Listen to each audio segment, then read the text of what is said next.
This KFAN podcast is sponsored by Builders and Remodelers, exclusive Twin Cities provider of Elements Windows. Get the highest quality windows at unmatchable value. Visit buildersandremodelers.com for more details. Hello, it is Ryan, and I was on a flight the other day playing one of my favorite social spin slot games on ChumbaCasino.com. I looked over at the person sitting next to me, and you know what they were doing? They were also playing Chumba Casino. Everybody's loving having fun with it. Chumba Casino is home to hundreds of casino-style games that you can play for free anytime, anywhere. So sign up now at ChumbaCasino.com to claim your free welcome bonus. That's ChumbaCasino.com and live the Chumba life. Sponsored by Chumba Casino. No purchase necessary. VGW Group. Void where prohibited by law. 21 plus. Terms and conditions apply.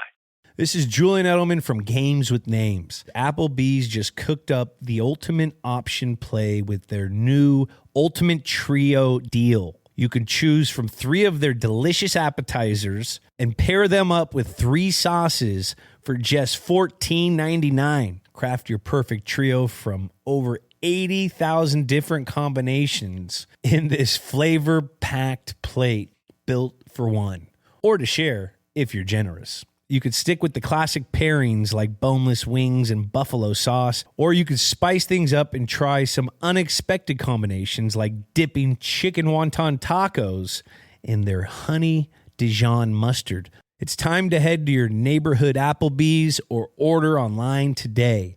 That's eating good in the neighborhood. Country's rising star Bailey Zimmerman just announced his biggest tour yet, the 2026 Different Night Same Rodeo Tour, hitting over 30 cities across the U.S. and Canada. He's coming off a sold-out 2025 run, and now he's back with a new album and a massive arena show. The star's sophomore album, Different Night Same Rodeo, is out now, featuring the #1 hit, Backup Plan, with Luke Combs, and fan favorites like Lost, Holy Smokes, and Holding On. Want more? Fans can upgrade with VIP packages that include premium seats, exclusive merch, and access to Bailey's pre-show soundcheck party. Tickets on sale now at livenation.com.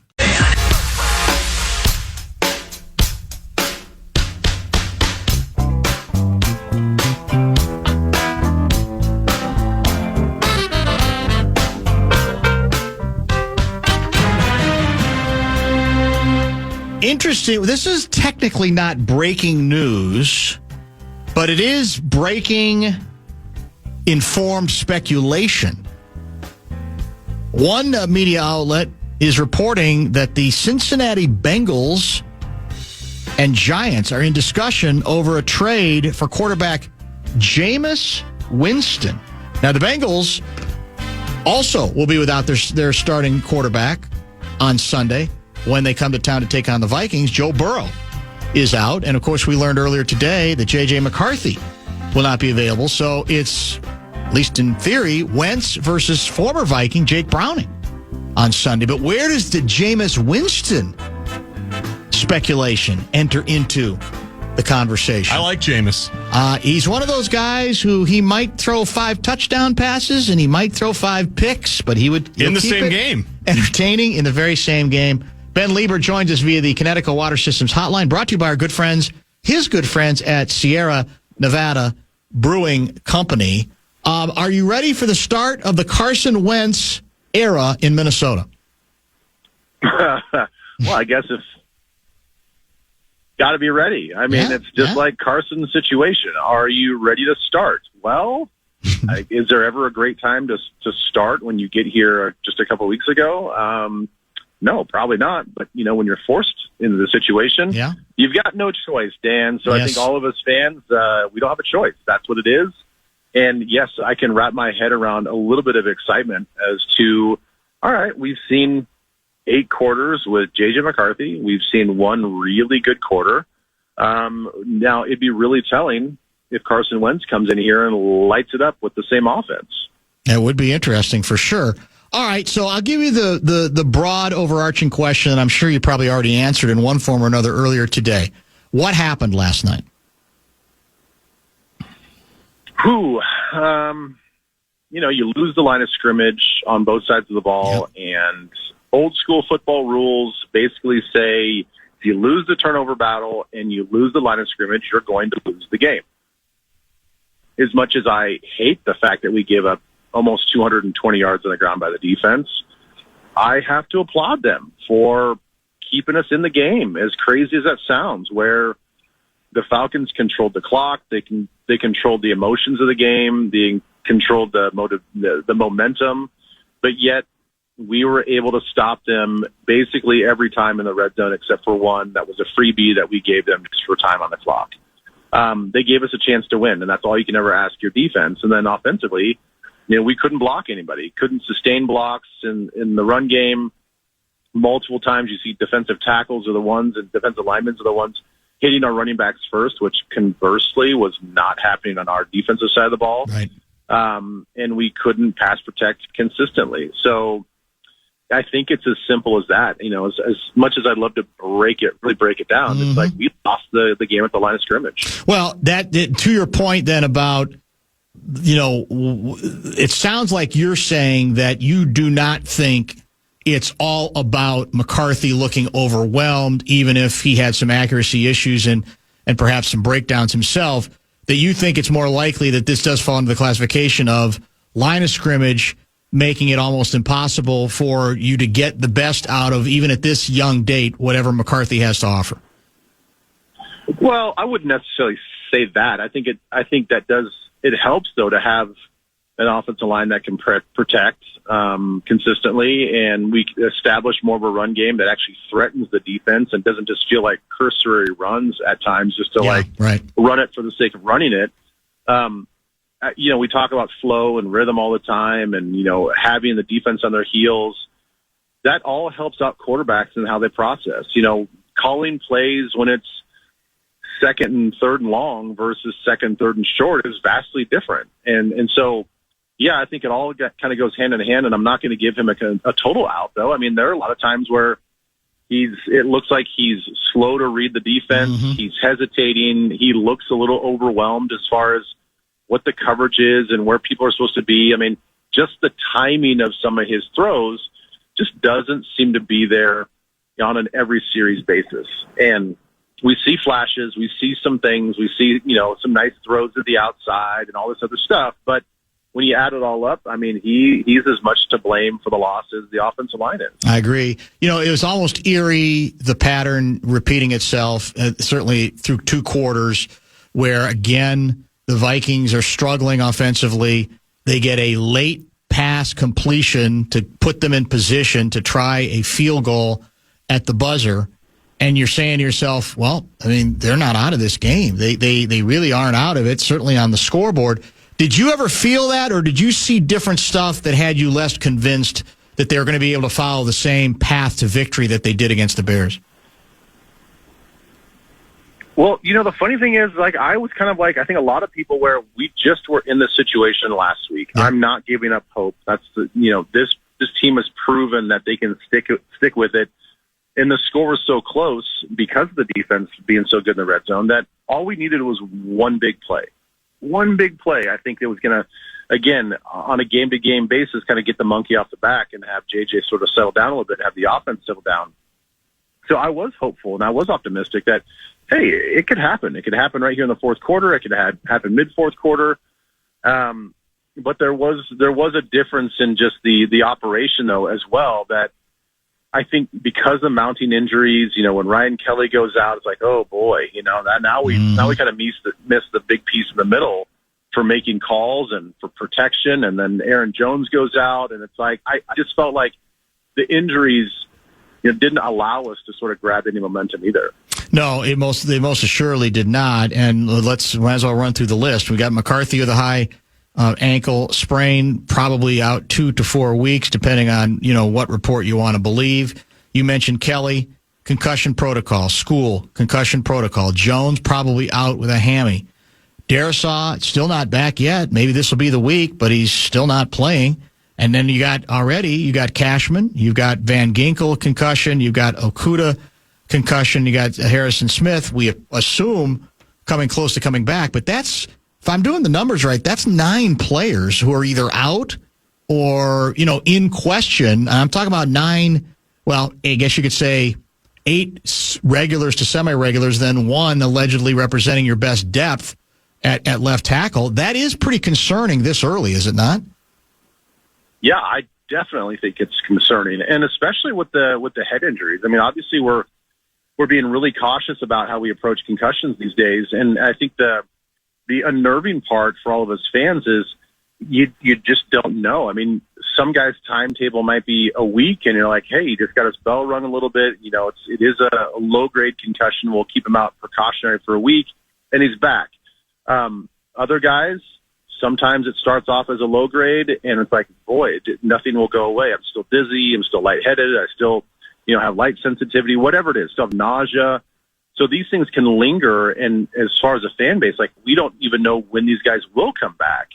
And the other thing with hamstrings, we all know how tricky those things are. I mean, it might be 2 to 4 weeks or 4 to 6 weeks, but sometimes they don't respond in a way that you want. And so hamstrings, unfortunately, can linger the whole season and keep somebody out. I mean, we saw, Justin Jefferson go through it in the preseason, where it sounds like it was a minor tweak, but because they know how sensitive these things are, they held him out all of training camp. And now he looks healthy, but I hope that that's not a long timeline for a guy like Aaron Jones or Blake Cashman. Yeah, because it looks, again, I think we all agree Mason is a good pickup. But it works a lot better if he's one of two, right? If it's a tandem, different styles, different strengths, as opposed to saying to Jordan Mason, you're the guy, and you're going to be the guy the whole time. Maybe he'd be up to it. I don't know. But to me, it looks very different if you're not able to go back and forth between both of them and get the best out of what each has to offer.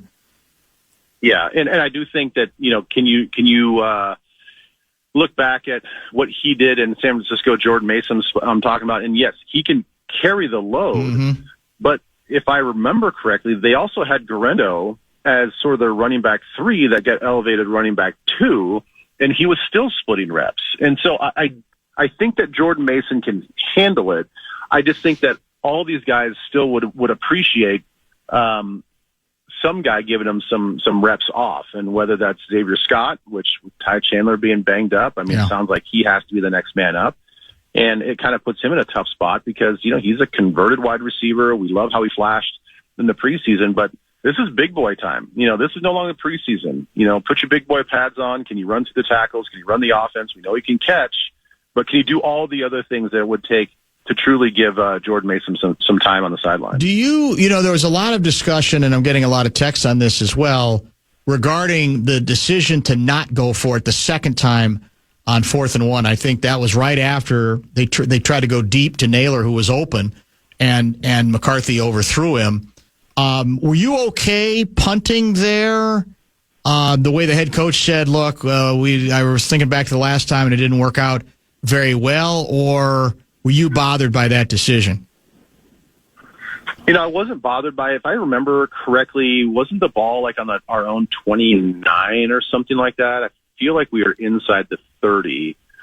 And I'll try to find it. To me, it seems like that's a little aggressive to go for it on 4th and 1. I mean, I understand what people are thinking, like, well, if you're going to take that deep shot like that, you kind of go down the road of like reading in his mind and thinking what he's thinking. And like, well, that's usually a situation where you're going to take a risk knowing that you're going to go for it on 4th down again. So, but I do think that the field position played a lot into that. I look back on it now and say, well, they just saw an opportunity. We hadn't taken a lot of deep shots in the game. This is a good chance to be deceptive, where they're thinking that we're just going to go downhill. And by all intents and purposes, the play was there. It was a risky call, but it was the right call. And if McCarthy puts it on him just a little bit more, then that's an unbelievable play and a huge conversion, and it kind of flips the whole momentum of the game. Yeah, you were right. I think it was the 20. Garzi looked it up, the 28-yard line. So that is pretty deep. You're taking a bit of a risk there. I guess the argument can be made that if on 3rd and 1, you're gonna try to make that kind of deep play. Is that your tacit admission of, we're doing this, we're going to be bold with it because it's high risk, but it's, could go bad because then we're sitting at 4th and 1. I'm going to go ahead and go for it. So I'm going to take my shot, and then I'm still going to be probably not try a quarterback sneak again, but try something else as well. I guess we will never know, but that is pretty deep from a territory standpoint when you're inside your own 30-yard line. What do you think happened? You mentioned the defense. To me, it's a mixed bag because there's no question that they didn't break most of the night, but they gave up a lot of yards and a lot of time of possession. And at the line of scrimmage, it felt like with Robinson's good, but it felt like Atlanta got pretty much everything he wanted, and we thought this new and improved front to deal with those sorts of things. Why was Atlanta so successful, if at least in moving the ball, if not ending those drives and touchdowns? Well, they moved the ball so well. They did a great job of doing the basic stuff. They attacked our defensive linemen, in a way where we couldn't get on their edges. They sort of, in a way, I don't know how they did it, whether, through coaching and what they saw schematically, but they captured all of our edges and all of our angles. And so you saw a lot of plays where they legit sealed everything off, and they created running lanes, and they got their linemen up to our linebackers at the second level really quickly. And, it's no secret here. Our inside linebackers are not very tall. They're not very long. They don't have long arms. And so they have a tendency sometimes in those situations to get swallowed up a little bit and not be able to disengage from the blocks, especially when Robinson and Algier are hitting the hole so quickly because they're getting so much push. So they were more aggressive. They were more physical. It seems like their angles of attack were just better than ours. And, you go back and look at, even though we did a better job in the red zone, you look at just the way that we're built, the way that we constructed our defense. And this is even going back to, last year we were a top 5 run defense, played really well, all this other stuff. But when you don't stop the run and you don't put them in longer yardage situations, you totally castrate yourself as to what your defense is good at. We're built to rush the passer. Yeah. But if your passer never has to act like a passer, well, then you nullify your own strength, And so Sure.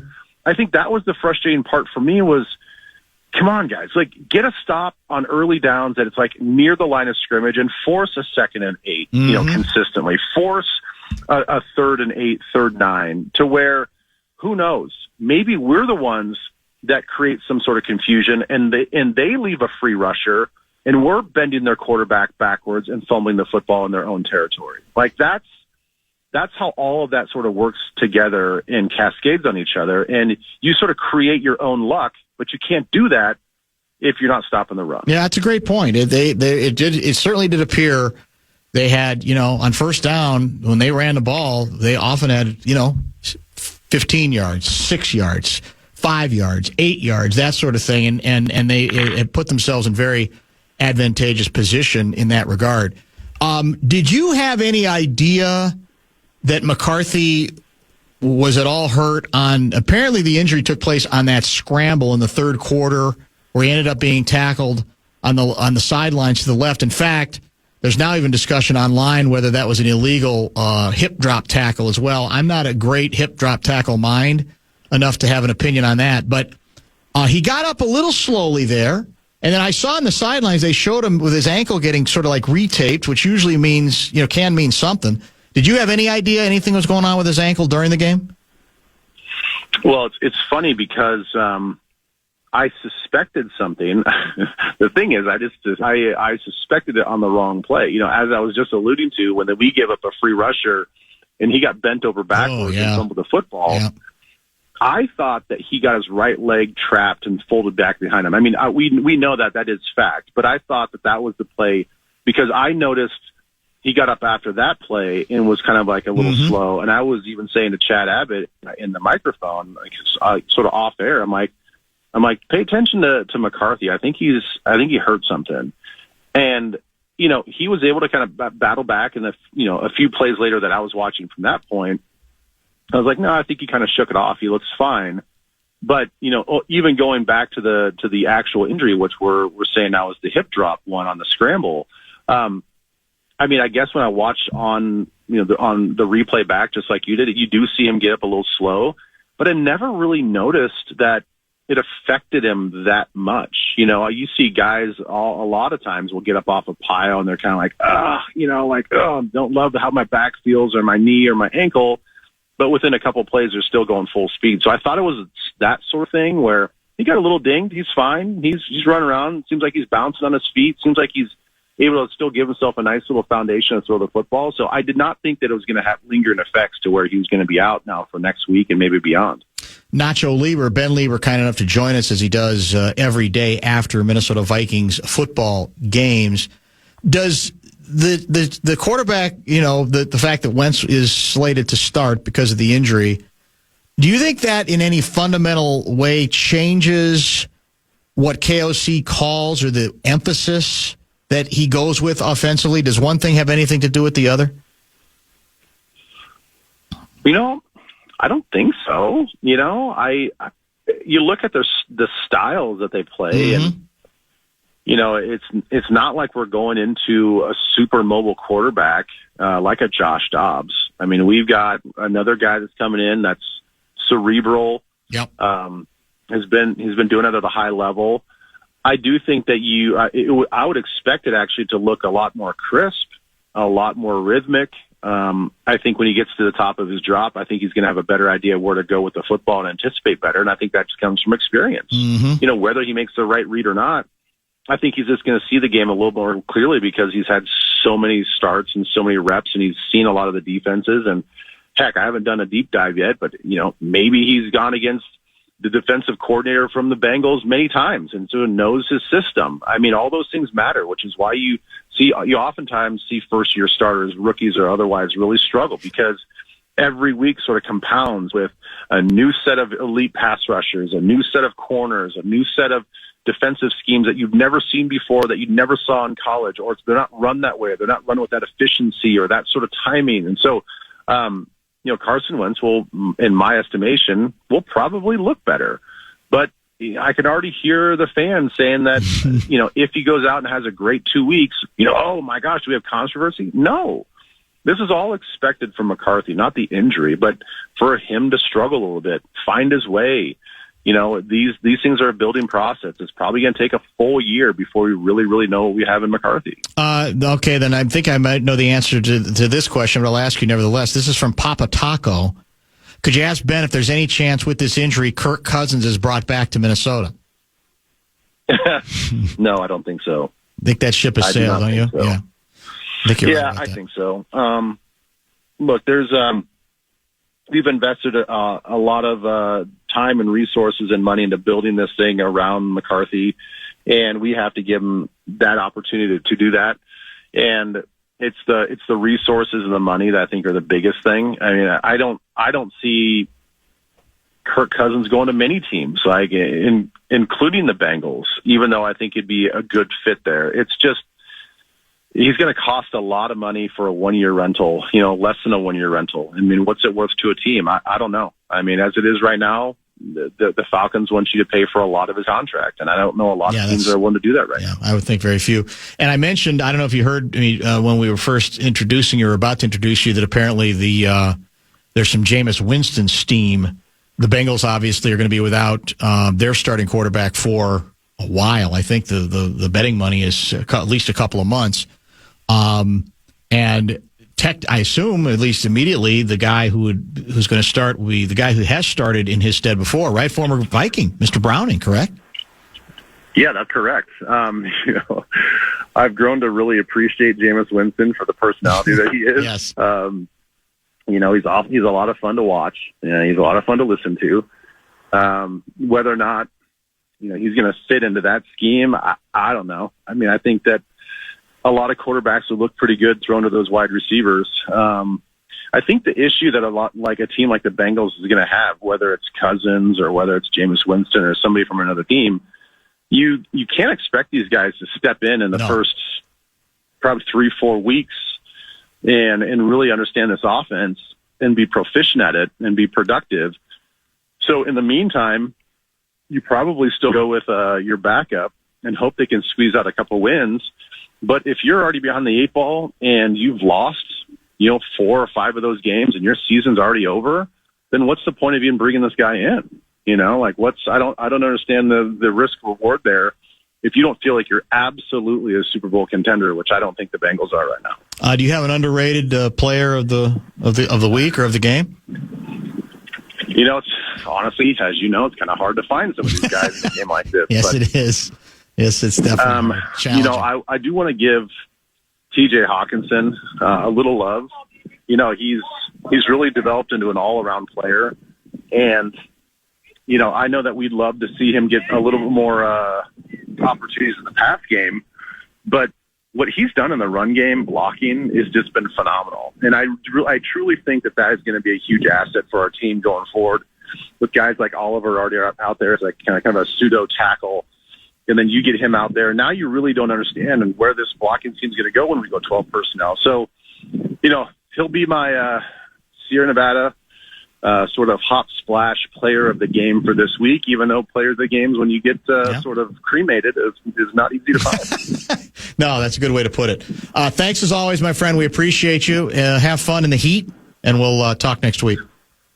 All right, appreciate it. Thanks, Talk Leber. soon. Nacho Leber, Ben Leber, brought to you by Sierra Nevada Brewing Company. We've had a fairly steady litany of outstanding guests through much of the first 2 hours of this program. That includes Adam Thielen, Robert Smith in studio, and now Ben Leber by telephone. That means the rest of the way we're kind of wide open.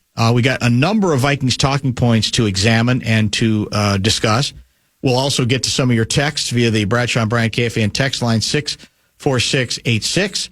And who knows where else we'll go. But we'll definitely, being guest-free the rest of the way, have a chance to sort of break some stuff down regarding your reaction to just an absolutely nightmare of a ball game on prime time for your Purple. And get to several, as I said, talking points that attempt to break down this game, as only, of course, we can do. And now, famous moments in a kick-ass offense. Go for it on fourth down right here. The Vikings have not gone for a fourth down this season. They're going to do the tush push with J.J. McCarthy. And he's shoved by several Vikings and was stopped right at the line of scrimmage. Aaron Jones was doing most of the shoving. The Vikings, they don't look super secure like they got a first down here. Nope, turnover on downs, Falcons ball. Wow.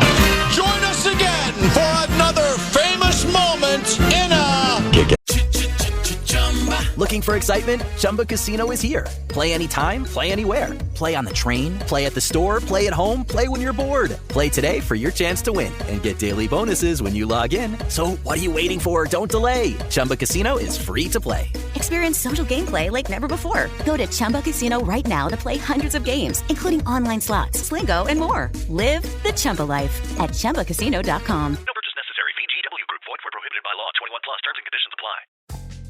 Life moves fast. A new home, a new baby, a new chapter. But without an estate plan, your future's still vulnerable.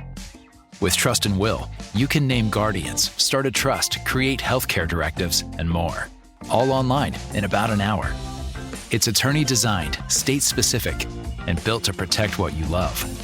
Plans start at just $199, and every plan is safe, secure, and kept completely private. From families with young kids to adults caring for aging parents, Trust and Will makes it simple to take control, without a law office, paperwork stress, or court delays. Go to trustandwill.com and use code RADIO to save 20%. Start your plan today. Don't wait for life to force your hand. Estate planning is one of the smartest, most loving things you can do. Trust and Will is an online estate planning service. See website for details. Trust and Will.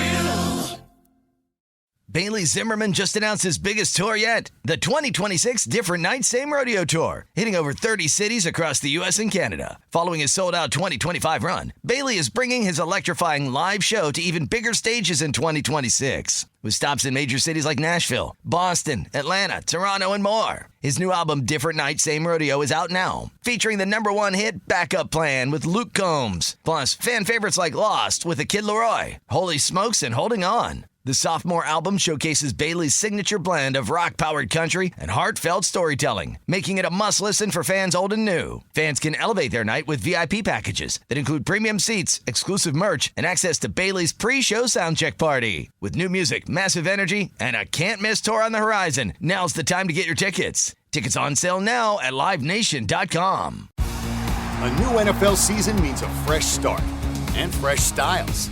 At NFLshop.com, you'll find the latest jerseys, hats, and sideline gear to rep your team all season long.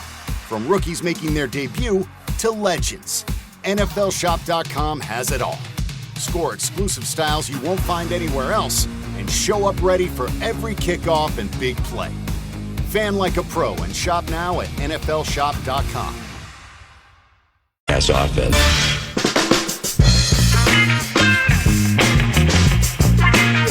Pretty cool reaction. Friends, family, everybody's just pumped. I mean, everybody that I've been associated with my whole life in some way, shape, or form has been a Vikings fan, or at least, some way or another. So a lot of really positive feedback from everybody, and, even for myself, just kind of cool to walk down the halls every day I go to work of legends that I grew up cheering for, getting to know some guys around the building that used to play here. Just kind of surreal, once you play in this league long enough, it's just like those days seem like so long ago, but still cool to kind of just be reminded of when you're a little kid, this was like your dream. So pretty cool. That is the voice of your starting quarterback. Sunday, high noon. Vikings hosting the Bengals. Carson Wentz. Now, those comments, courtesy of our good friends at the Bison 1660 Radio in Fargo, were from, like I said, last evening. So at that point, I don't think Carson Wentz had any idea that he would be named as soon as today the starting quarterback. I don't even know if he knew whether the Vikings starter J.J. McCarthy was even injured or had an ankle sprain. But it is worth reminding folks that this guy grew up a Vikings rube. I mean, a big-time Vikings rube. He and everybody around him. Yep. Correct? Yeah. And look, you could argue, forget long-term. I've been saying for a week, you can argue it's setting up to be a hell of a storyline come Sunday at noon for Carson Wentz to revive the offense enough where, against, by the way, another team that'll be playing their backup quarterback of one sort or another, because Joe Burrow is definitely out for an extended period. Right. We could have a hell of an angle, something significant to talk about on Monday. Now, does that automatically mean there's a quarterback controversy? Well, you could say no, but the fact is, yeah, it would become a story because that's the way we operate. Yes. That's how fans operate. Oh, yeah. And quite frankly, given how bad this team has looked offensively through 7 of 8 quarters, I don't blame anybody, even if you're a big J.J. McCarthy fan, saying, well, I'd like to see something a little more positive. I just like to see some semblance of what I view as a more professionally functioning offense, which we, quite frankly, have seen way too little of for the first 2 weeks. So the game will be on the Vikings audio network, as it always is, right, with our entire group. Yes. But you just mentioned all the stories. I'm 95% sure that the main storyteller on the call this Sunday at noon on CBS is Jim Nantz. Can you imagine the Nantz arousal talking about Carson Wentz and the Vikings fan? They've already got to have the pictures, right? The Halloween costumes. No question. He's probably too young for Randy Moss, as sick as that is. I'm trying to figure out. He may have had an Adam Thielen jersey. He probably did. There's no question. That Thielen's from Detroit Lakes, which to city, it's like me, is basically the same as Fargo, right? Detroit Lakes and Fargo, they're basically suburbs. But that's got to be the first touchdown, right? I mean, it's got to be Wentz to they'll Thielen. be prepped for it. Red River Valley go crazy. I'm not even sure they'll wait for the first touchdown. It'll probably be the whole pregame. Yeah. Or at least a decent part of the pregame, that's for sure. So anyway, thanks to Andy at 1660 Bison Radio for sending it. And to be honest with you, I don't even know if I'd heard Wentz interviewed since he's been here. So it's kind of, good to hear his voice. He actually has a voice. He does. And, you heard it from Leber. He expects to see more of what you tend to see from an offense because of the experience factor. And that's what fascinates me about whether there's any altering that the head coach might also do. Maybe it's the old, we'll get the ball out of the hands a little quicker, although I think we tried to do that to a certain degree. Are you any more likely to throw or run with Wentz than you were when McCarthy was the guy? I mean, over the years, I feel like KOC kind of runs the same offense because that's what he tends to believe in, sometimes to the detriment of some of the players who've had to run it, who aren't quite as proficient as passers as main guys. But we'll have to. It will be a hell of an angle the rest of this week, even if it's not anything that the Vikings planned. No, I don't subscribe to the notion that this is a conspiracy. The Vikings know that shadow benching, whatever you want to call it, where he's kind of hurt, nicked up, but really not that hurt. But now they have their excuse to let him sit. Robert Smith, I thought, nailed that. This is the kind of situation right now where actually you want him to get back up on the bicycle pretty soon. Yes. Now, can there come a point where if he were to have 6 straight weeks of this, where you go, well, no, now you're going to traumatize him if you put him out there anymore. You're actually stripping away his bravado. Maybe, but we're not there yet. And in fact, that's why I think the shadow benching stuff sounds cool. It sounds conspiratorial. It sounds juicy, but I think it's utter and complete nonsense. I don't think there's anything to that at all. I would be, shall we say, more than stunned. You know what people are doing, though? What's that? They're grabbing videos of, like, the last few plays and saying, look fine to me. Looks pretty spry. Well, he looks did. Pretty fresh. He did look, well, that's tough guy. He's a hockey player. It's tough guy in him. Don't you think Yes. that's some of it? Yes. Speaking of the Vikings starting quarterback, how about a Vikings talking point? We call it very simply, very succinctly, accuracy matters. Naylor in motion to the left. McCarthy fakes a flip, drops it, picks it up, runs out to the right, throws to the end zone, incomplete.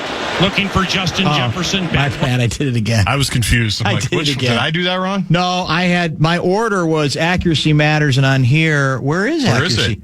I don't know. Maybe you didn't do it. No, I did it. Did you do it? Yeah, now I got to find it. Oh, you can find it. Meantime, I'll get to another one. That's why I went to the first one, and maybe it's on a different page. Let's do a different one. I'm worried I might have recorded over it if it's not on there. Yeah, I don't see it on there. Let's try this one. No, here it is. You want it? Yeah, let's go ahead. All right, my bad. Here we go. McCarthy shotgun. Thielen left. 3 receivers right. McCarthy straight drop. Fastball to the right side is incomplete. Come on. To Justin Jefferson, who was there. McCarthy short hopped it. That should have been a first down, Paul. It just threw it too low, and there was no one around JJ. He would have easily caught that football and then rolled forward for 4 or 5 more yards. So a lot of grumbling. Yeah, I don't know what it is with J.J. McCarthy's mechanics or whatever, but when he's throwing to his right side, it seems as if the ball is either low or behind the receiver. Yeah, this would be the most important third down of the game. Now, I don't know whether or not, we're down 2 scores with 10 minutes left to go. You have all your timeouts, but at some point, you've got to start getting some chunks offensively, and keeping it on the ground is going to get you a little bit, but we got to start getting things done through the air. Minnesota 40% on third down. It's 3rd and 1. They'll pass. McCarthy deep. Naylor open. Incomplete. Oh, and McCarthy bends down and puts his hands on his knees because he knows he had a 72-yard touchdown to Jalen Naylor, who blew by rookie safety Xavier Watts. Naylor was gone. Gosh, he was gone. Man. And the other part is for McCarthy. He wasn't under pressure, wasn't under duress, and really just overthrew him. And it's hard to overthrow Jalen Naylor, right, with his speed. Well, there you have it. The booing, by the way, wasn't because of the throw being inaccurate. It was because fans were getting the idea that the Vikings were not going to go for it on the 4th down, because that was a 3rd and 1, as we just talked about with Ben Leber. So I think that's what the booing was. It might have been some of both. I guess it could have been some of both. How about Bursich setting up a possible great walk-off on, hey, we got to get some chunk plays into a 72-yard touchdown, and KOC was right with them. Could have changed everything, and it obviously did not turn out all that successful. Accuracy matters. We could have included the picks, the interceptions. We didn't. They make appearances and kick-ass offense. That's the beauty of it. Covered. We had so much to the ground. We had to sort of balance it out. Picks. But I mean, the interceptions were also poorly thrown footballs. I don't think those are related to pressure, even though there are other times where clearly he was under significant duress. So, again, here's what's weird about it. The Jefferson play just, is probably the hardest to accept because it's not even a hard pass. It happens. It doesn't just happen with young quarterbacks either, where you just happen to be inaccurate. But I think yesterday, for me, last night, it was the combination of, I can actually, as odd as this sounds, I can deal with a pass that's, an errant throw, because that's going to happen. I felt like the bigger issue was he just didn't look to me like he was in charge of the offense. He did not look like he had blocking schemes figured out. He did not look like he had a handle. The cliche had been during practice, what? It's not too big for him. Not too big. Well, I'm sorry. I came away from the second game for sure feeling as if it was a little too big for him. Not that it will always be too big for him, but that he was kind of overwhelmed by a team with, I think, a really savvy, smart plan that maybe in their boardrooms, their meeting rooms, they said, that's what we got to do with this guy. We got to put that kind of heat on him where he's off his spots, give him stuff that he's not ready for, give him too much stuff to think about. And it looked to me, he had that glazed over look too often for me, that a guy that was not ready for that circumstance in that situation. Now, again, was it made worse by the offensive line issues? Absolutely. Was it the inability, I think we did try to run some. The fact that we didn't run very successfully, how much did that have to do with it? It all fits together. But even his ball mechanics, I think, were off. There was one play where he had to lunge on a handoff. Now, maybe that was the running back. I don't know. Right. But those are the kinds of things that you go, well, wait a minute now. He doesn't quite look like he's ready. Now, the only way he's going to ever look ready is you're going to have to give him reps. And that's why I don't think they're in a hurry to give the job to anybody else, because I think they're committed to this bit. But as I said, we've seen it happen before. Wentz could go out and have the game of the best game he's thrown in 6 years. On the other hand, he could have a very average game, because he's been a very average quarterback mainly for the last 6 teams he's played on. Right, that's why he keeps getting moved from place to place as well. We have more Vikings talking points to get to the rest of the way. I got some texts I want to include, and maybe get to a couple of other results in the National Football League, especially in the National Football Conference North Division. Stay tuned. And now, famous moments in a kick-ass offense. 3rd and 4 for Minnesota from its own 47. McCarthy shotgun. Brian O'Neill jumped. Everybody jumped, so it's probably on the center. Jeez. Oh, they didn't even snap it. Jeez. Join us again for another famous moment in a kick-ass offense. Time now for the Vikings Report on The Fan, presented by Miller Lite. Vikings wide receiver Adam Thielen joins Dan Barrero next. Step into the world of power, loyalty, and luck. I'm going to make him an offer he can't refuse. With family, cannolis, and spins mean everything. Now, you want to get mixed up in the family business. Introducing The Godfather at ChumbaCasino.com. Test your luck in the shadowy world of The Godfather slot. Someday, I will call upon you to do a service for me. Play The Godfather now at ChumbaCasino.com. Welcome to the family. No purchase necessary. VGW Group. Void where prohibited by law. 21 plus. Terms and conditions apply. Life moves fast. A new home, a new baby, a new chapter. But without an estate plan, your future's still vulnerable. With Trust and Will, you can name guardians, start a trust, create healthcare directives, and more. All online in about an hour. It's attorney-designed, state-specific, and built to protect what you love. Plans start at just $199, and every plan is safe, secure, and kept completely private. From families with young kids to adults caring for aging parents, Trust and Will makes it simple to take control, without a law office, paperwork stress, or court delays. Go to trustandwill.com and use code RADIO to save 20%. Start your plan today. Don't wait for life to force your hand. Estate planning is one of the smartest, most loving things you can do. Trust and Will is an online estate planning service. See website for details. Trust and Will.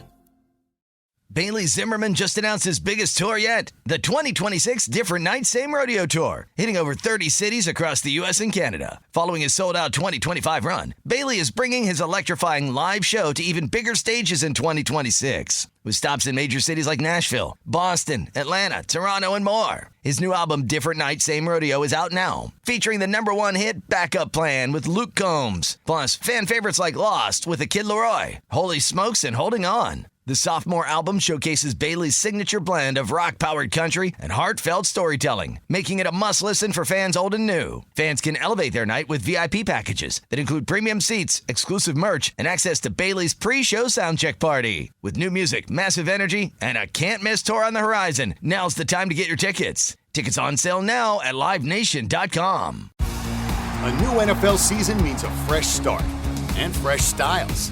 At NFLshop.com, you'll find the latest jerseys, hats, and sideline gear to rep your team all season long.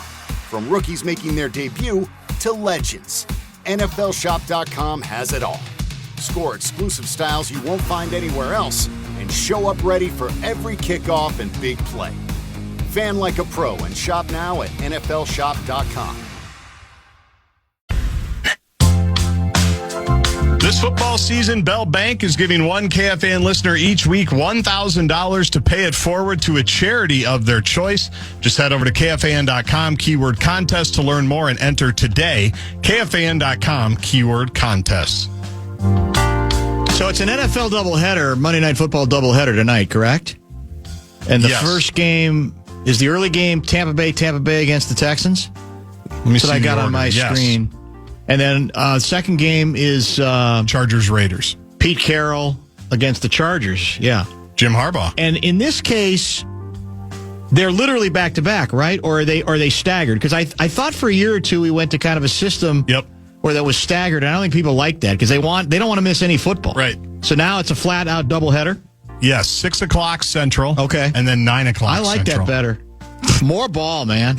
Ball till midnight. I mean, it's as good as it gets, isn't it? That's why you love Cal. You loved the Gophers Cal kick time. Oh, that was outstanding.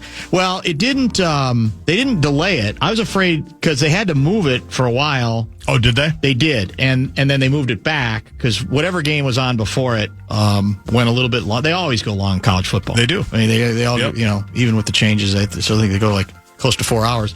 I did. I think you can hear both games on the Fan tonight. By the way, even better. Yeah. I think I need to amend. I offered up via X several hours ago my Vikings former, current, and future quarterback options power rankings. I saw this. And I went 10 deep. Number 10, well, no, let's start with number 1. And I fear I left a quarterback out, but I'll get to that in a minute. Number 1 on my current quarterback power options, power rankings for the Vikings. I'm talking about quarterbacks they once had, quarterbacks they do have, quarterbacks they might have access to in the future. I've got Danny Dimes number 1. Okay. He's 2-0. Yeah. Did you see how they ended up? You had to have been delighted with the way Denver lost that game. Are you aware of the finish? Well, there was a penalty, right? After a Colts, yes, the Colts are trying, I believe, a 50-yard field goal to win it, and it's no good. It's wide right. But a leverage on the center call is made against Denver. Trying to cheat. I'm sure Peyton coaches it. 15 yards, they re-kick it, and the Colts win. Danny Dimes gets another victory. He's 2-0 and has looked brilliant. I've got Sam Darnold number 2. Decent day yesterday. Yes. I've got Kirk Cousins, number 3. I have Aaron Rodgers, 4. Some people were disappointed that I had Rodgers below Cousins, but, maybe I was just feeling kind to Kirk because I saw him on the sidelines. I kind of felt sorry for him. He took a very nice picture with Jules in the end zone last night. Is that right? Put it on Instagram, said a lot of memories here. Yeah, he knows how to tug at the heartstrings. Yes, he does. He knows. Number 5, Carson Wentz. This was, of course, before I knew that Wentz would be starting for us. 6, and this is probably a little low for you. I have Max Brosmer. That took long enough. I've got Pasternaut, number 7. Case Keenum, 8.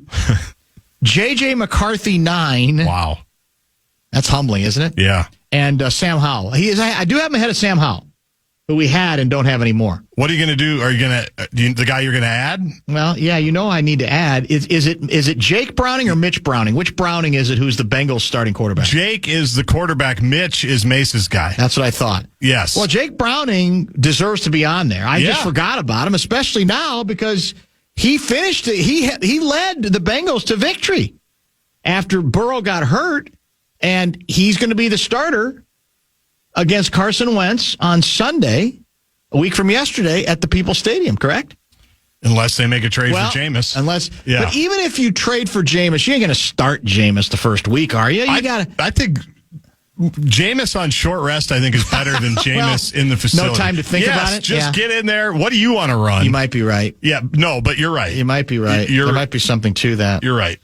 This is from emailer Matt Shoreview. I guarded Carson Wentz in high school basketball in 2011. The Moorhead Spuds versus the Bismarck Century. Yep. And we both scored 7 points against each other. He had a full head of hair back then and was a freak athlete. Although I'm a washed-up former D3 baller, I try to convince my friends I should therefore be an NFL backup quarterback. Your thoughts? I hear the Vikings are looking for a new third-string QB, and KOC can work with anyone off the street. He is, after all, the quarterback whisperer. The Century High Patriots. Is that what they are? That's what some of my Fargo sources told me. We do need, though, I'm glad you read that text because I was thinking about that as the week goes on. We need the most obscure local angles to Carson Wentz. Like that one. Like we guarded each other in basketball. Yeah. Or, like the person who said that they went to prom with Kessler. Yes, or mom went to prom with Kessler, and Kessler's response was, "Do you really want to know how the night went?"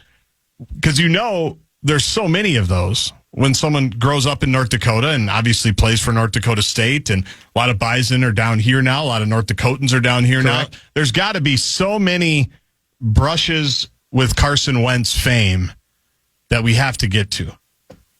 And I just want to hear all of them because they're all going to be like that, right? No, that's true. It's undeniable. 7 points, the whole bit. We don't need to break at 42, right? Because I'm on schedule. No, we're good. We're in good shape this hour.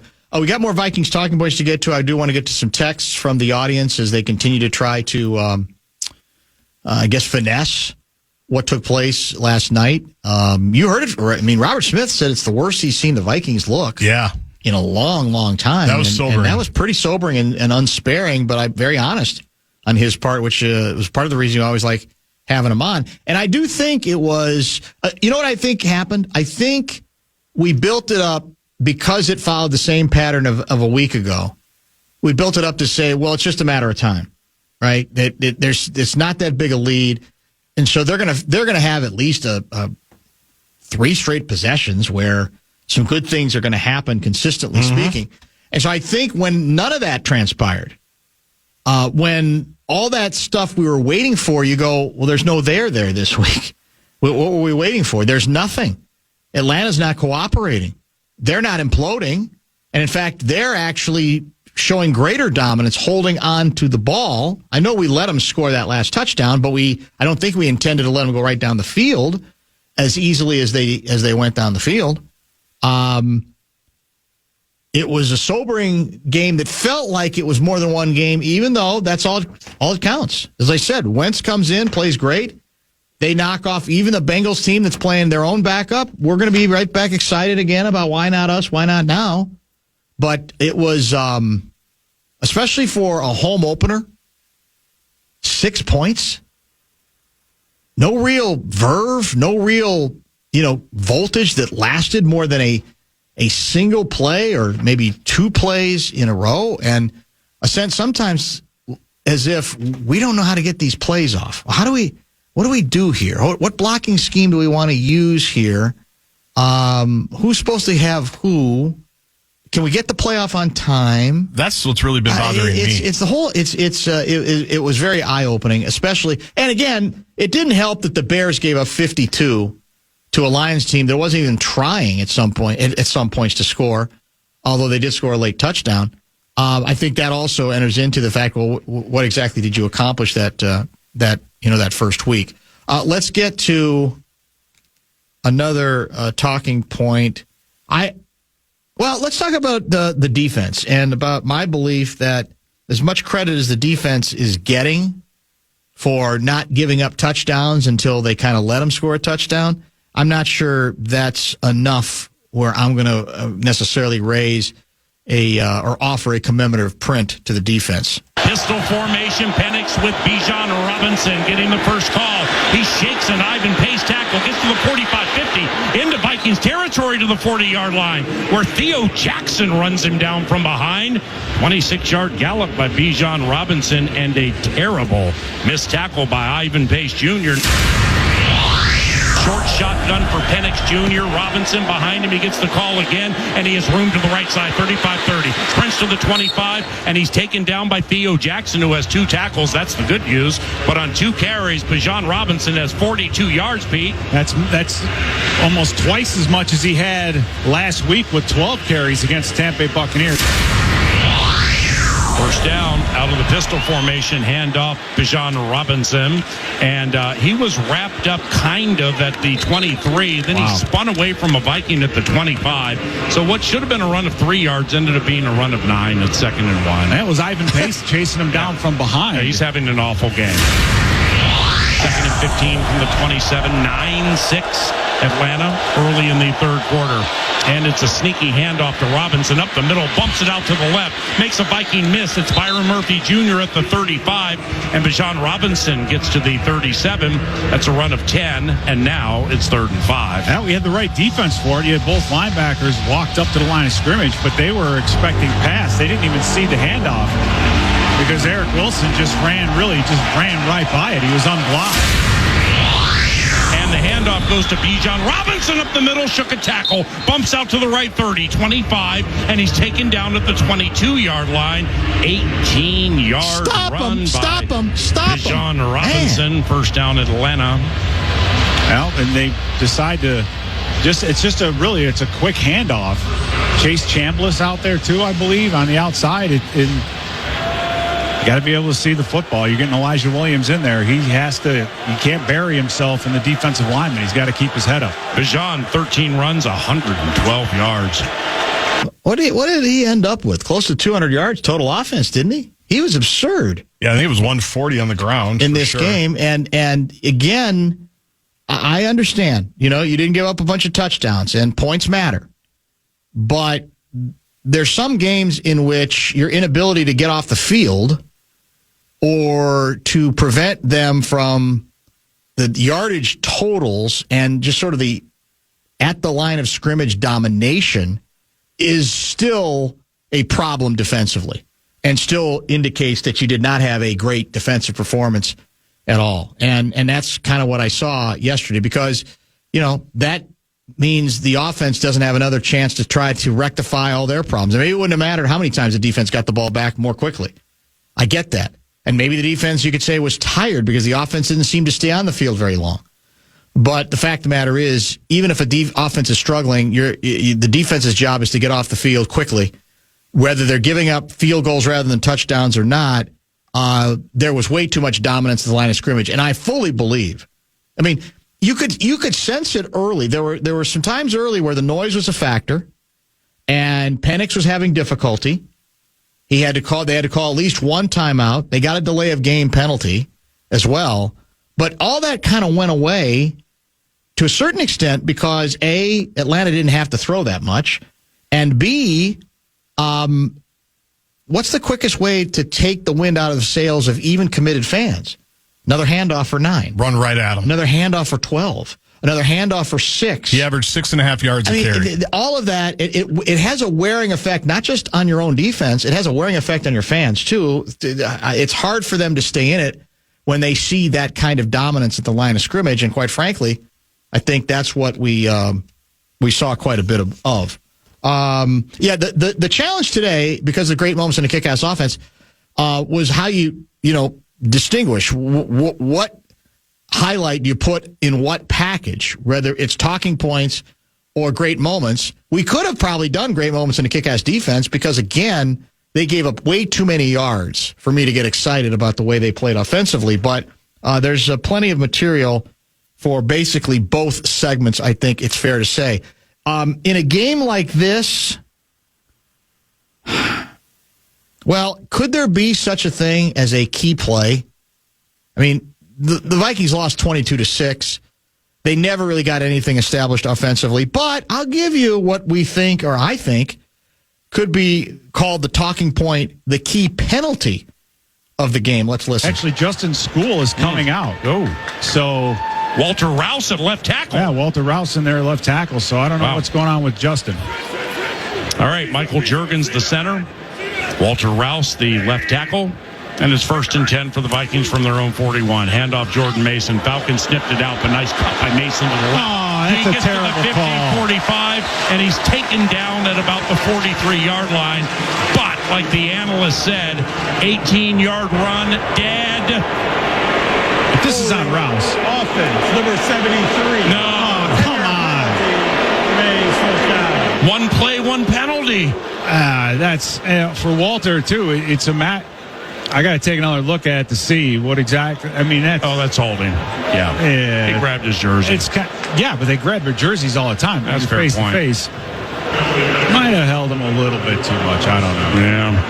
But, you're cheering for Walter. You're trying to. You just don't want to go backwards, man. Now we're looking at 1st and 20. PA, the voice of reason. How about there. that? Yeah. And the cheerleader is Bursich, although he eventually came around, I think. And that was, as he said, that was Rouse's first play in the National Football League. And so, remember, Vikings are only trailing despite all the stuff we've talked about today. At this point, it's 12-6. It's still a ball game, technically. Oh, big time. And the drive ended. That holding call that nullifies the 18-yard gain. Really nice run. And it was a nice run, and the rest is history. Collinsworth, I think, on the TV broadcast basically said it was kind of an unnecessary hold, too. Yes, that was the point he made, that Jordan Mason was going to be by, and he was going to be able to make the play, his run, successful without that hold. Yep. But that's easy to say after the fact. Of course. Mean, at the moment that you're there. I'm not saying they shouldn't have called it. Yeah. It's just too bad. No, right. No, like you say, it sends it back. I'm saying for the player to know, I don't really have to do anything here because the running back's going to be fine without me making the proper block or proper hold, whatever the case may be. That's, I think, tougher to figure out, easier to see afterwards where you're watching via the camera, etc. What do you make, by the way? Go ahead. I don't think this is fair. I think the Vikings got a break when Grenard jumped off sides and then he was held by the right tackle, I think. Yeah. Like, why is that fair if the Vikings jump off sides and to protect your quarterback or to try to block, you get called for a holding and then it's offsetting? Well, it is interesting. I've never seen that before. Maybe I don't pay enough attention. The moral of the story is basically go ahead and let your quarterback get killed. Yeah, right. Because if I hold, at least then we get the penalty. Because you're right, that's the only reason he held him was he got the extra step and a half. He got a jump, a huge and he got the huge jump. But I had not seen that before either. That was a break. There's no question about that for sure. Where was I going? I had another text I wanted to get to here real quick. No, it wasn't Bijan. Is Josh Freeman on your list? No, he's not on the list right now.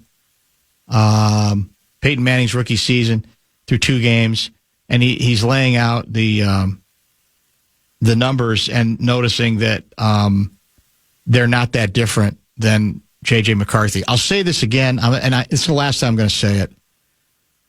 I can find 12 other examples of, in rookie seasons, quarterbacks starting better than either of them did. So I don't know why we bother with the game. And I'll say again, too, here's why we talked about this before the season started. I thought, and Seifert agreed on this, that it was fair or going to be fair to grade J.J. McCarthy on a tougher curve than we usually grade a rookie quarterback. Well, in this case, he's not a rookie, but obviously his first year playing after having to sit out last season. And that was, this isn't a starter team around him. Check out what the Indianapolis Colts were when Peyton Manning came aboard. Check out really almost any quarterback taken very high in the draft, what he inherited. Troy Aikman. Check what the Dallas Cowboys were when Troy Aikman got to town. This is not analogous. Now, that doesn't mean that it's fair to expect McCarthy's going to take off and be an MVP candidate in his first year. But this team is a lot better equipped, both offensively and defensively. This isn't a team coming off a 3-14 season that got the number 1 pick in the draft or the number 2 pick in the draft. This is a team that was 14-3 a year ago, and maybe they overachieved a little bit. That may well be the case, but that's very much a winning record.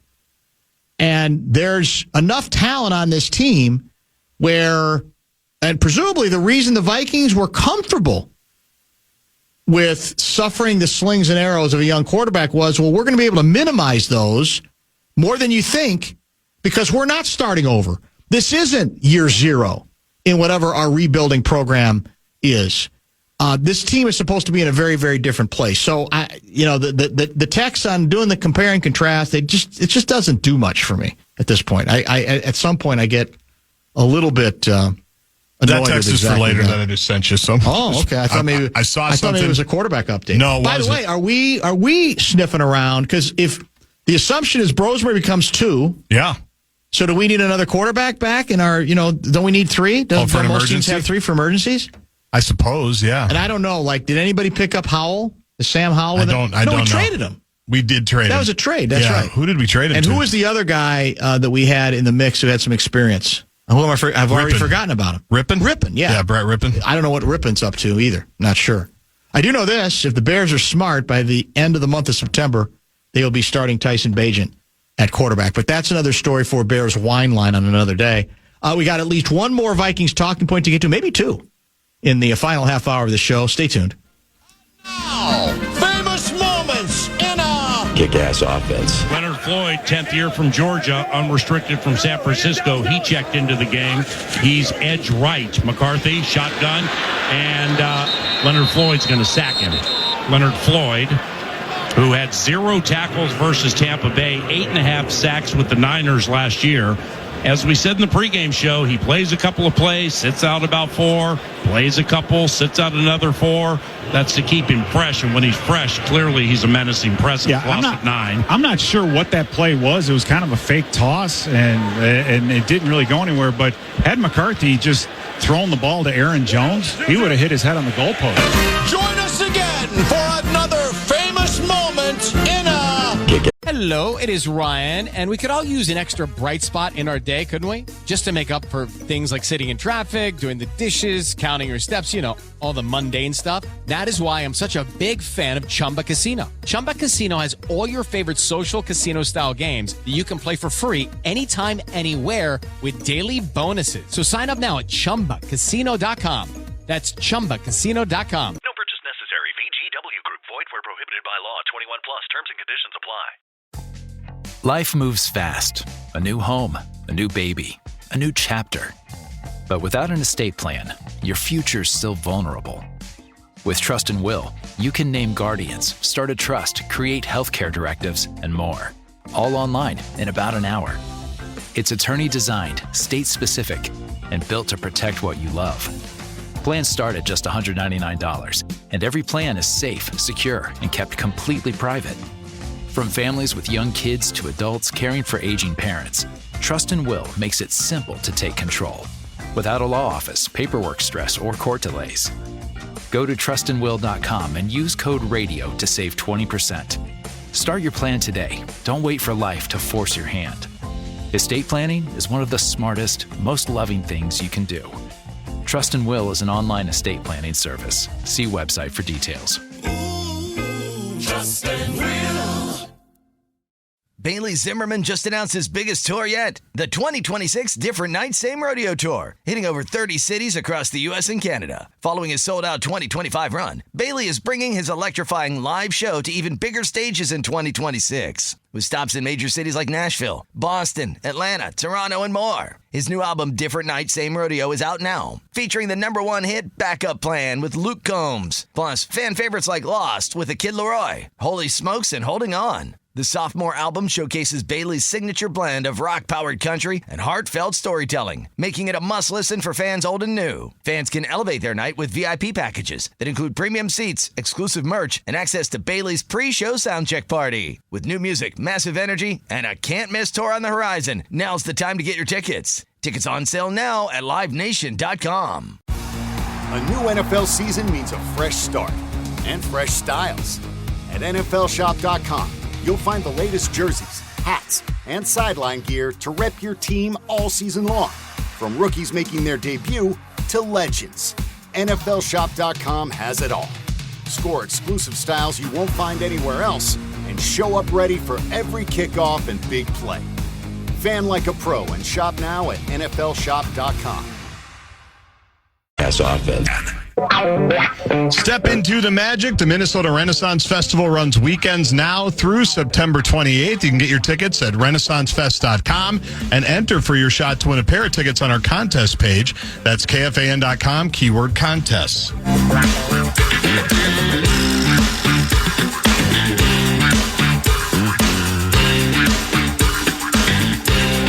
I'm going to put this under the classification of the rich get richer. It's a Pro Football Talk headline. Tom Brady headlines a flag football tournament to be played next March in Saudi Arabia as the country with massive cash dips the toe into America's most popular sport. So the assumption is what? That big chunk of change for Brady being the guy who sort of is headlining this thing? Yeah. Right? Good list of players and coaches, too, by the way. Saquon Barkley. Yep. CeeDee Lamb, Christian McCaffrey, Sauce Gardner, Miles Garrett. McCaffrey will be hurt. He won't be available. Gronk, Odell Beckham Jr., along with stars across sports and entertainment. Serving as coaches, Pete Carroll, your guy Sean Payton. Yep, of course. And Kyle Shanahan. They all need the money. Well, I was just going to say, they're all probably getting $1 billion. Right. Because if you're Saudi Arabia, you can do that. It makes no difference. It's tip money. Right? And we're over it, right, with Saudi Arabia. We were mad about Live Golf. Yeah, I think I can't keep up with it. But now we're good. We might be good. We might not be good. I'm not exactly sure. To your request, Carson Wentz and I grew up 2 blocks from each other. I was in the same grade as his older brother, and Carson's stepbrother used to work for me. It's going to be amazing. It's going to be amazing. What's Guardsy's alliteration with Wentz, by the way? Well, it's Wentz Winnebagos because he's been to so many different teams. Yeah, that makes sense. He's got to be transient. He's got to be nomadic. That makes sense. So, and in fact, somebody from Fargo texted me today and said, fire up the Wentz Winnebago because on the move now. He's ready. But that's what it has to be. This might be, like I said, this could end up being a magical Sunday coming up. The Wentz story will be, but if Wentz plays well and the Vikings win, it will be, the story will go bonkers nationally within minutes. Because this is a guy who obviously was on a Super Bowl track. Yeah. MVP pick. Track, top 5 pick, before everything kind of went awry, and he never has completely recovered, one could say, since then. So it won't matter that that'll only again be one game. And see, this is kind of also my problem. We got to be consistent with how we play this, because what I heard a lot of today was, come on, man. Yeah, it didn't go very well, but it's one game. It's one game. What did you expect? Do you think it was going to just all be peaches and cream? No, it's going to be. And there's some truth to that. But you know and I know that if in game 2, McCarthy had put 4 great quarters together and led the Vikings to like a 35-10 victory, that people would be losing their minds saying he might even be an MVP candidate this year. And I could, after a performance like that, which you didn't exactly provide, I could come back and say, well, that was nice. That was good. But it really, in the end, it's going to take time to really know what he is and how good he is going to be. So the idea, people, I don't blame, I mean, some people have gotten irrational. That always happens. But you can't be surprised if fans watching that game scratch their head and go, oh, man. That was tough to see, because it was. You heard it from Robert Smith, a guy who used to be a player. I mean, it was sobering. It was a bad performance, and it doesn't have to be the end. But the idea that, well, calm down about the big thing. Believe me, those same people who are saying calm down would not be saying calm down if he pitched a dominant 4-quarter performance in game 2. Just saying. And that's what I was kind of expecting. Or if you ask me what's going to happen after week 1 and how he finished and how everything seemed great and everybody was confident. Troy Aikman was talking about it, right? Yes. I thought we'd get closer to a great performance than what we got last night. I did too, because Salisbury had told us Atlanta defensively has been a wreck. Now, they've made some changes. They spent major draft capital on the defense, and maybe they've hit pretty well there, and maybe they figured some stuff out, even with the free agency move that they made. Who was the uncovered defensive lineman in one of the talking points? He used to be a member of the Bears. The name will come to me in a minute. Was it Leonard Floyd? It was the one Floyd. we talked Yeah, about? exactly. It was Leonard Floyd. So maybe they figured some things out, but there was every reason to believe that defensively, this is a team that you're going to be able to do some damage against. I classify this as the Sunday night game's sick tease. 3 receivers left, 1 to the right. McCarthy out of the shotgun. Jordan Mason by his side. McCarthy facing a blitz, steps up in the pocket, throws middle of the field. Jefferson open at the 50, heads to the right to the 40, stumbles at the 35. Justin Jefferson, just in the nick of time when you need a burst. There it is. And that, of course, led to same thing that a big pass play to JJ led to against the Bears. You can't make it up, last-second field goal. And suddenly you say to yourself, well, Collinsworth said it. It's the same thing as we heard from the broadcast the week before. This is a ball game again. I mean, the Bears in the first week, the Bears should be up 30 at halftime. Atlanta should be up 25 at halftime. And neither was the case. That was the tease. Because it was easy to fall into the trap of thinking that it's going to happen. We're going to get there the same way we did a week ago, and here's the first sign of it. But in this case, that's the cruelty. There was no payoff. There was no real consistency after that. What do we score in the fourth quarter in Chicago? 21 points? Yeah, 3 touchdowns, right? That's exactly it. 2 passing, 1 rushing. In this case, was that our last? Did we score in the second half at all? No. No. It was so 9-6. Those are our last points. Yep, 9-6 at the half. And we ended up losing, as we like to say, 22-6 as well. We got one more. This is the one we call sack orgy. Vikings 0 of 1 on third down. McCarthy shotgun, 3 receivers to the right. Justin is wide right. Snap. McCarthy looking right. Oh, he's going to be sacked. All right, second and goal from the 7. McCarthy. Play action, straight drop. Hit from behind and sacked. Sacked by Jalen Walker. First round Bulldog from down Athens way. First sack of his National Football League career. First down for the Minnesota Vikings from their own 48, trailing 12-6 into the final stanza. It's Sunday Night Football. McCarthy smacked. He dropped it, and it's picked up by the Falcons. And Divine Diablo, Zach Harrison, the one who got through unscathed on the Brian O'Neill side. And the Vikings have been turned over by the Atlanta Falcons. That's absolutely a protection error. That's Peter Bursich. How many unscathed? I don't know. So what did they end? They had 5. Didn't they have 5 sacks at the half? Yeah, that sounds right. Ended with 6, right? It ended with 6, so we improved there, I guess, a little bit. But I think it was 5 in the first half, which is frightening. I mean, that's just absurd. And there was the fumble, the one where his body got twisted. Yes, that was scary. Honestly, there a couple plays where it looked like he was being thrown around like a rag doll and his body was going in the wrong direction. You go, man, is his back okay? Is his neck wrenched? Has he busted an ankle? What's going on here? And as it turns out, he did bust an ankle. Well, didn't bust. Twisted it, apparently. But here's my tough guy question. Should he have played after that injury? I mean, we all admire the toughness and the tenacity, but we're back to part of, I think, figuring this thing out is being smart. So was this a case, I hope we can get this question answered tomorrow, where you end up doing more damage to the situation? Now, they retaped him, so I assume the deal is, well, no, your ankle is taped so stiffly that there's nothing, it can't get any worse than it already is. Right. But I do wonder about that sometime. You go, well, wait a minute. I mean, we love tough guys who play through stuff, but does it make sense to play through something?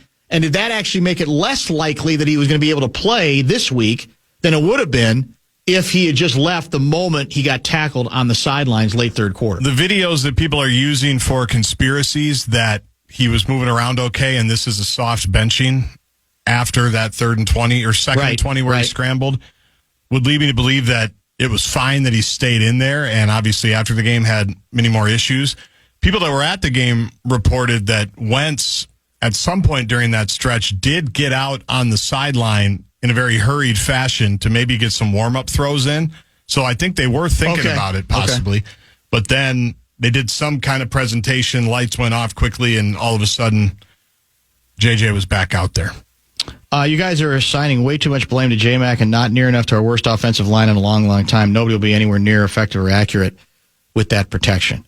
Well, first of all, we've had, at least on paper, a lot worse offensive lines. We've added significantly. Now, the injuries had some impact, but we were struggling throughout this game. So I'm not going to put it all on McCarthy. It should never be all on the quarterback, but no, I am putting a significant part on the QB as well. And as I said, the line, we still haven't, it's fairness and savagery. We still haven't seen the left tackle, right? Except in street clothes or on the sidelines. Yep. Maybe this will be the week. I don't know. It'd be nice. But now, and you also heard from Robert Smith saying, hey, look, I'm not a doctor, but I watched him the first game when he was going through his paces in Chicago, and I felt like he seemed really tentative there. It's hard not to think something's up, or that at least, we have no guarantee this is going to be the week, right? I mean, because I don't even think after he missed the first week, most people thought he was going to miss the second week. So at this point, I'm just going to assume he's not going to play until he's going to play. Their mistake was the tease. That's it. We're going to give it a shot. We're going to see.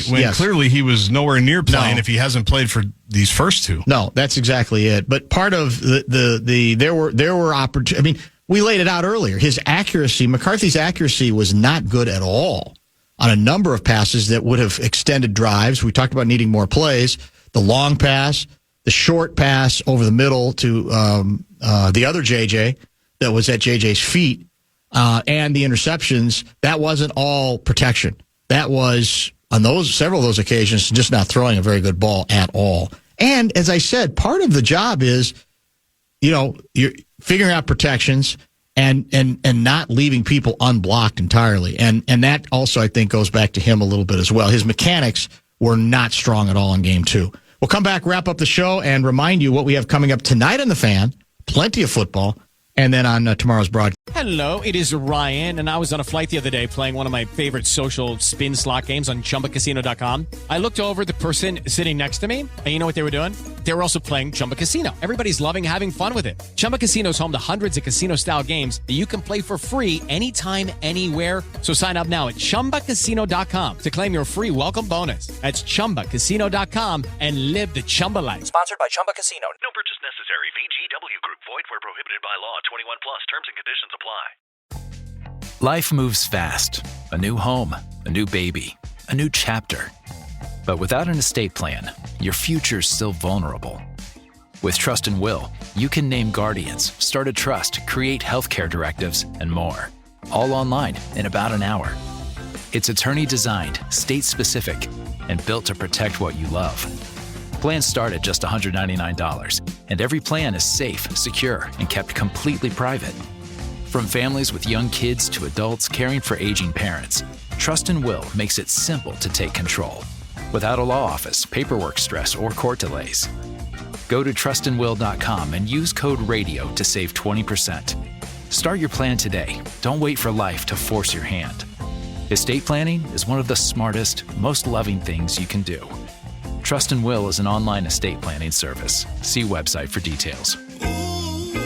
Trust and Will.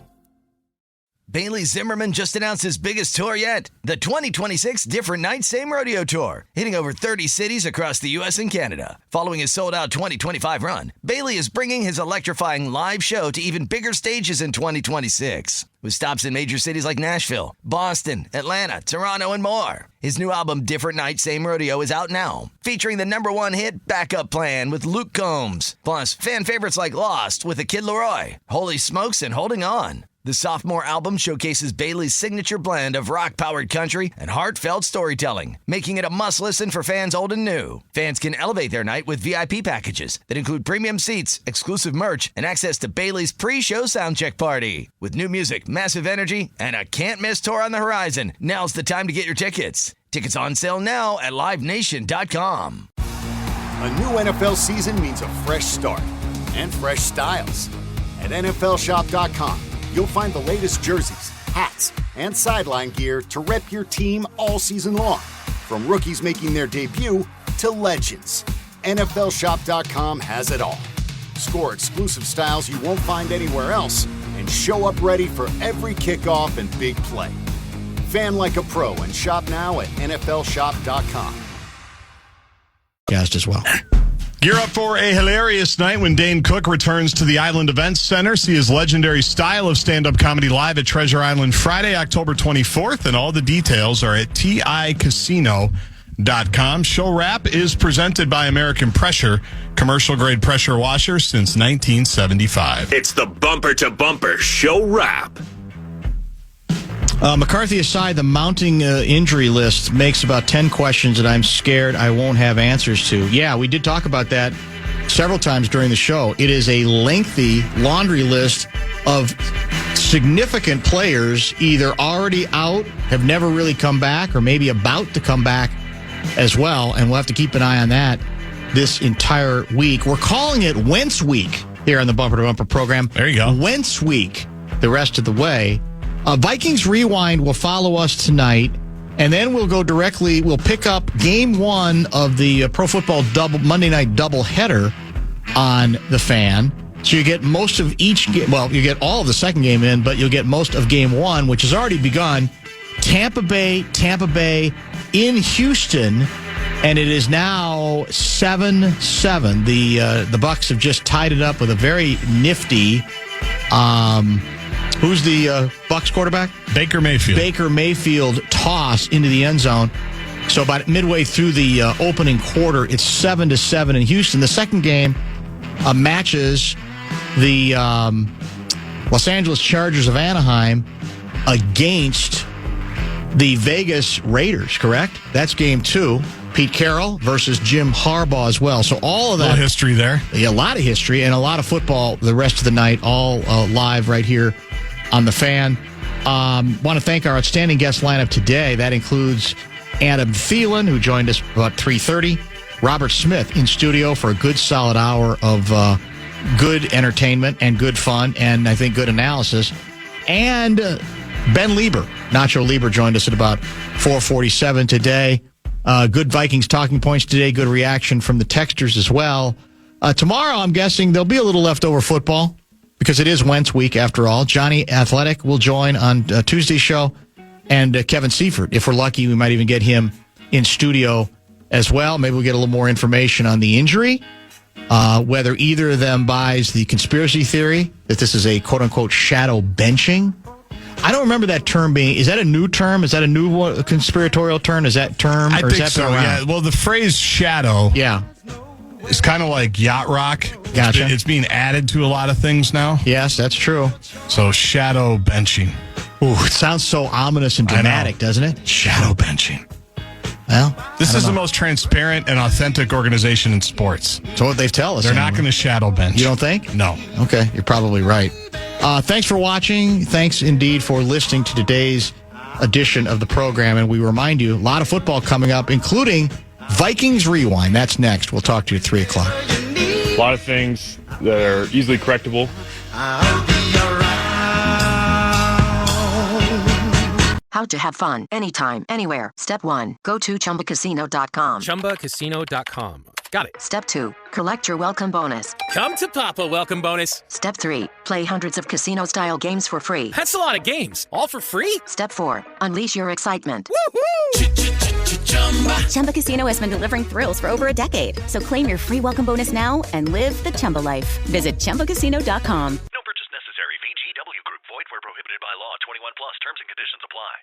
This is Julian Edelman from Games with Names. Applebee's just cooked up the ultimate option play with their new Ultimate Trio deal. You can choose from 3 of their delicious appetizers and pair them up with 3 sauces for just $14.99. Craft your perfect trio from over 80,000 different combinations in this flavor-packed plate built for one, or to share if you're generous. You could stick with the classic pairings like boneless wings and buffalo sauce, or you could spice things up and try some unexpected combinations like dipping chicken wonton tacos in their honey Dijon mustard. It's time to head to your neighborhood Applebee's or order online today.